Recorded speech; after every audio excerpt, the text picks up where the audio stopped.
له فلا مضل له ومن يضلل فلا هادي له أشهد أن لا إله إلا الله وحده لا شريك له وأشهد أن محمدا عبده ورسوله اللهم صل على محمد وعلى آله وأصحابه أجمعين أما بعد قال الله تعالى في القرآن الكريم أعوذ بالله من الشيطان الرجيم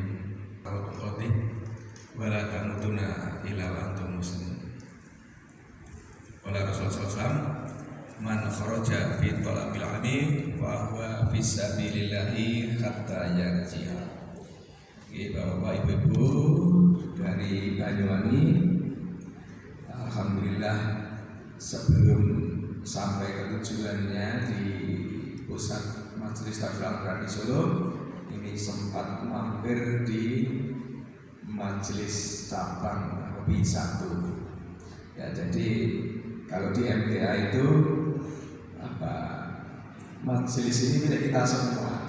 Jadi jenengan di sini nggak usah pakai ewo. Ya, jadi maka sebenarnya malam hari ini kita harapkan ben rada akrab sithik ngono ya. Ben ngobrolnya rada suwi gitu. Itu sari di sini gitu. Sehingga bisa pagi subuh itu salat tarawih subuh atau jam 6 itu berangkat ke sana itu masih longgar waktu sebenarnya, tapi ya karena sesuatu hal sudah di pusat katanya Mas David, ya akhirnya tidak bisa menginap di sini, bermalam di sini. Ya, dan apalagi sebenarnya kita nanti itu jam 5 sampai jam 6 sudah sampai di sini perkiraan kita. Kalau jam 7 berangkat dari Banyuwangi, tapi karena ini musim libur dan juga malam minggu pisan, jadi jalan ternyata macet. Maka ya ini sabar. Jadi inilah dalam perjalanan itu banyak hal-hal yang tidak terduga, ya, sehingga maka Allah memang Allah Maha Tahu, maka banyak keringanan-keringanan yang diberikan oleh Allah kepada para musafir. Nah, ini kan apa? Ya termasuk ini. Ya, jadi termasuk ada kendala-kendala dalam perjalanan, sehingga sholat yang semula itu 2 waktu bisa dikumpulkan jadi 1 waktu. Nah, sehingga itu namanya dijamak, bisa dijamak takbir, bisa dijamak takhir. Kemudian yang seharusnya 4 rakaat bisa diringkas atau diqashar menjadi 2 rakaat. Yang biasanya harus berwudu sebelum sholat, ini bisa diganti dengan tayamum.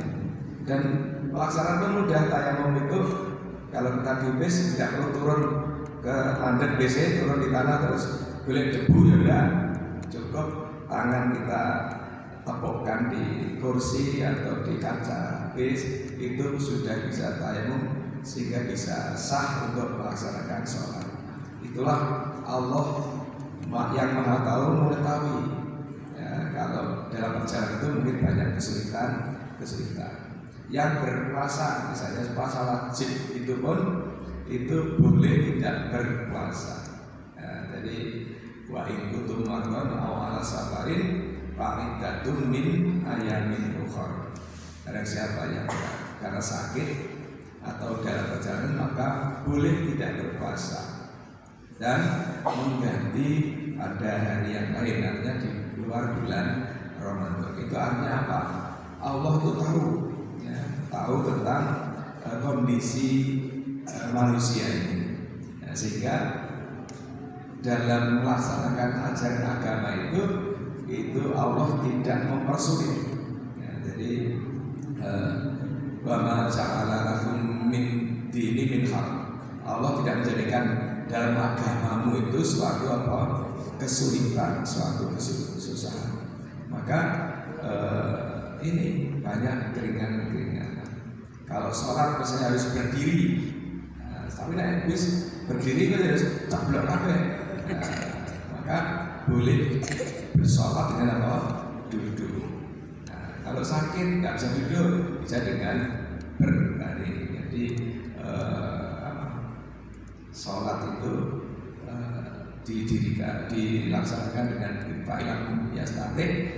Kalau kamu fa'ilam yastati, kalau kamu tidak mampu berdiri maka faqaidan, dengan duduk. Fa'ilam yastati wala jambi, jadi dengan berbaring. Itulah rukhsah. Maka kita istilahnya tidak usah mawar, kalau mau bepergian. Apalagi Rasulullah tadi sudah saya baca di depan tadi.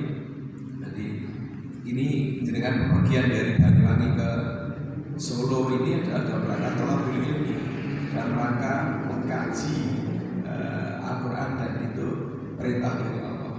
Jadi untuk supaya kita itu kalau belajar Al-Quran itu, orang yang dalam kondisi perang seperti ini, Palestina dengan Israel itu tidak boleh semuanya pergi berperang gitu ya. Tapi hendaknya ada sebagian kaum yang tetap mempelajari agama ini. Nah, itu dalam kondisi perang. Apalagi sekarang tidak dalam kondisi perang, maka tepat kalau jenengan itu manfaatkan.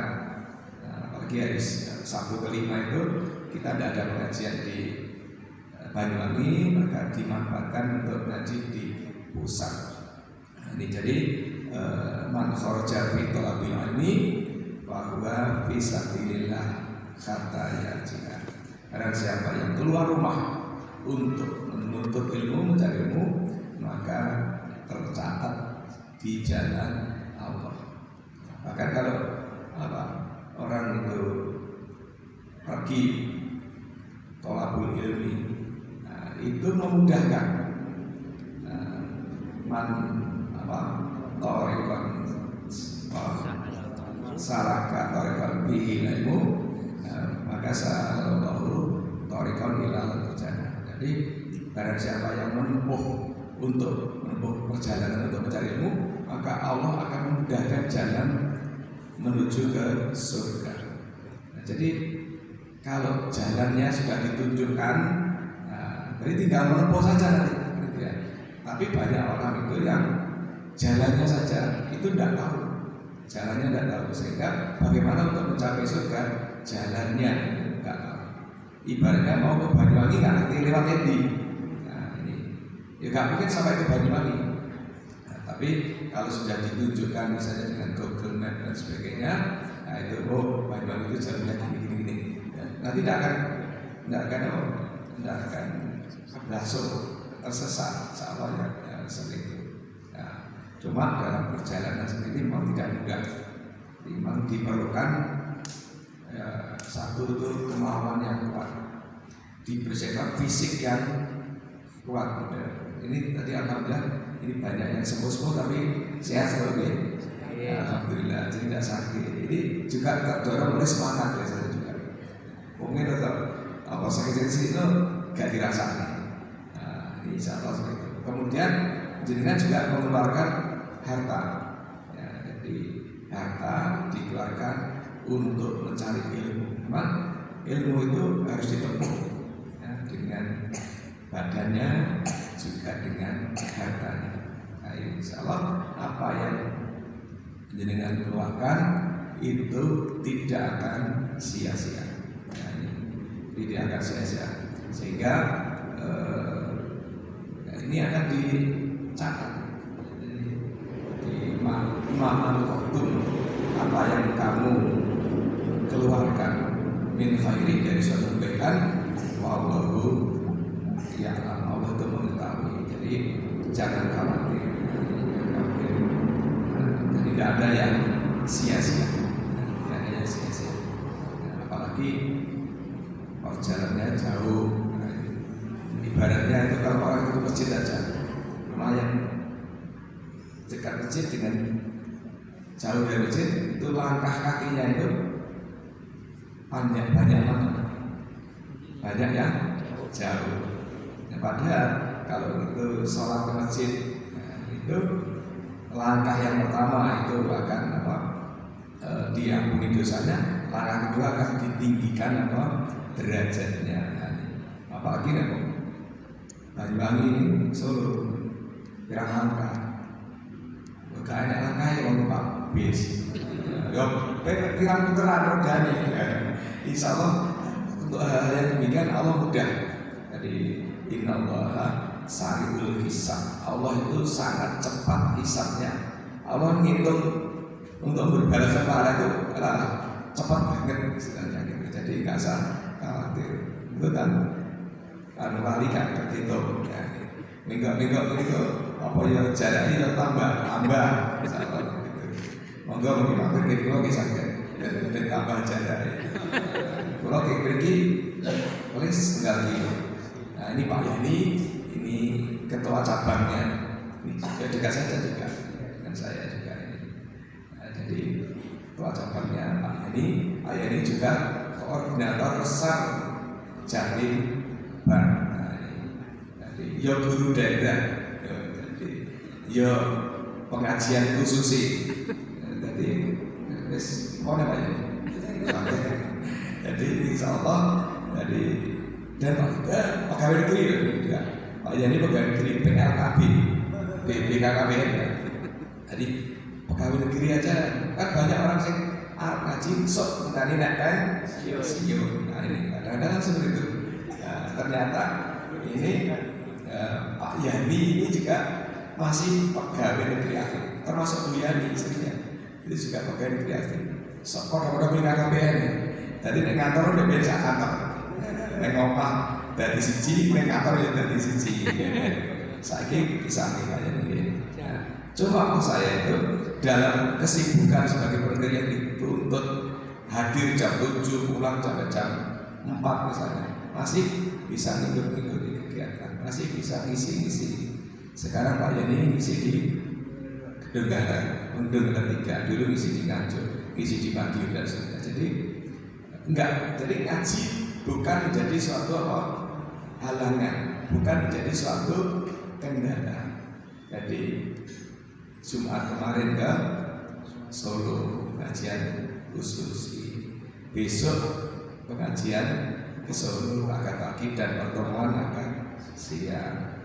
Hari Senin guru daerah di pusat, hari Kamis ngaji di sini, terus hari di ibu-ibu hari Sabtu di sini, di Gedung Galang 3 hari Senin. Nah, jadi mau pikiran ini ngono Pak. Jadi di MTA itu semakin berat amalnya itu bukan semakin penak, tapi semakin sesek. Maka dengan nggak bayangin pusat, pengurus pusat itu sesek, mubeng. Di samping yang rutin itu ada yang sifatnya insidental, seperti kemarin itu saat penyembelihan korban itu dari pusat, Nabi ditinjau dari pusat. Ustaz Harto sama Ustaz Busroni itu ninjau di Ngerambi dan di Gedung Galang. Artinya apa? Jadi di samping beliau juga sudah punya kegiatan rutin. Nah, ini masih ada pengajian kelompok Pak ini ya. Nah, ada pengajian kelompok juga, masih ada pengajian pengajian khusus kelompok kami. Nah, jadi hari itu nek dihitung kalau hitung dino seminggu itu kurang Pak. Misalnya ada sabari yang double sore di sini Galang, malamnya ke Solo, nah ini besoknya kan sini. Nah, di samping juga tugasnya rutin di kantor. Nah ini kan. Maka insya Allah memberikan kemudahan. Nah, maka ini untuk yang muda-muda, nah, ini semangat harus tambah. Apalagi yang sekolah semangat, yang muda-muda harus lebih semangat lagi. Mudah-mudahan dengan demikian nanti Banyuwangi. Jadi gini, dengan ilmu itu Bapak, kita punya pegangan dalam beribadah. Contohnya kalau kemarin itu sholat Id kemarin, kalau kita itu nggak ngaji, ada seperti Pak Munib itu sudah ke Mekah itu tahu. Jadi orang puasa Arafah itu pada saat para jamaah haji sedang wukuf di Arafah. Berarti ini Pak Munib tahu orang yang wukuf di Arafah itu hari Sabtu. Berarti yang di luar para jamaah haji itu puasanya hari Sabtu.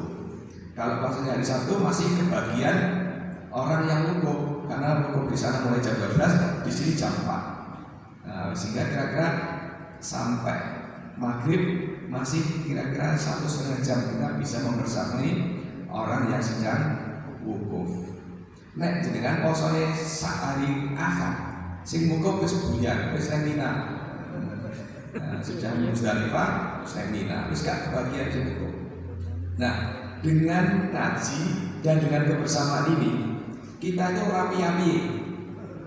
Nah, nek koyo Pak Mun itu gak ngaji, antara batin dengan faktanya nanti akan bertentangan. Jadi kudune sing bener yo posone Sabtu, bodone Minggu. Tapi lha wong kene gak enek sing salat Minggu iki, gak enek sing poso Setu. Enek sing poso, ning posone poso bukan Arafah. Poso Tarwiyah. Nah, nek Pak Mun gak ngerti poso Tarwiyah, ngerti poso Arafah. Nah, maka delok linga iku kuwatan gak enek sing ngerti apa? Salat Id hari Minggu, pri boleh kira-kira. Yo mandek, gak sida nek salat Id. Ya mek piye? Sakjane ngono tapi piye? Tapi dengan kebersamaan kita yakin puasa Arafah hari Sabtu, hari Minggunya adalah sholat Id. Mari kita jadikan sholat Id hari Minggu, walaupun yang lain itu hari Senin. Sakit terasa lagi? Itu contoh apa? Manfaat dari kebersamaan ini. Nek boten ngeten niku piye? Jadi ya sing bener ya ngono. Nek piye?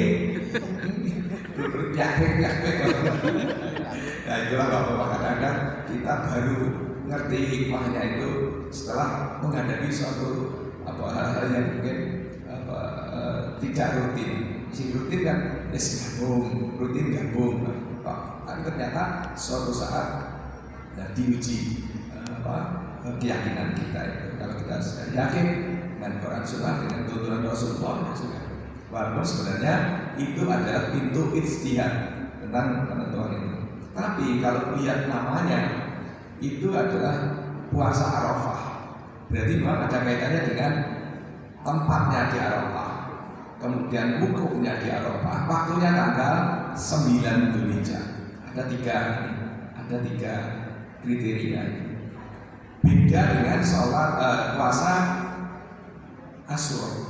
Puasa Asyura itu puasa tanggal ke-10 atau tanggal 10. Di samping itu Nabi pernah bersabda, seandainya saya masih hidup, saya akan berpuasa tanggal 9. Puasa namanya puasa Tasu'a, itu tanggal ke-9, tanggal 9 gitu. Nah, Muharram ya sini, Muharram. Nah, tapi di sini untuk puasa Arafah itu Nabi tidak menyebut puasa Tasu'a, puasa tanggal 9 itu enggak. Tapi Nabi nyebutnya tanggal puasa apa? Arafah, bukan puasa Tasu'a. Tapi nek sing puasa Muharram tadi Nabi menyebut puasa apa? Tasu'a dan Asyura, tanggal yang disebut. Tapi kalau Arafah enggak, bukan tanggal Tasu'a, tanggal 9, tapi Asyura. Nah ini insyaallah dengan demikian ya mudah-mudahan apa yang kita laksanakan ya itu dibalas sebagai ibadah yang benar. Dan tentang saudara kita yang tidak sama dengan kita ya kita tidak usah apa menyalahkan, tidak boleh mengejek dan sebagainya. Tapi poso dina Minggu iki wis sing ngaji wis ya jauh di ngono nih. Enggak usah biarkan. Jadi lana amalna walakum amal. Jadi bagimu amalku, bagiku amalku. Jadi itu sama muslim. Tapi kalau berbeda agama, lakum dinukum waliyati. Yang saya kira itu Bapak dan Ibu, mudah-mudahan Allah memberikan kelancaran dan keselamatan dalam perjalanan mulai dari Banyuwangi sampai ke Solo sampai kembali lagi ke Banyuwangi dan dicatat sebagai amal soleh. Demikian yang bisa saya sampaikan. Kurang lebihnya mohon maaf. Bila itu Assalamualaikum warahmatullahi wabarakatuh.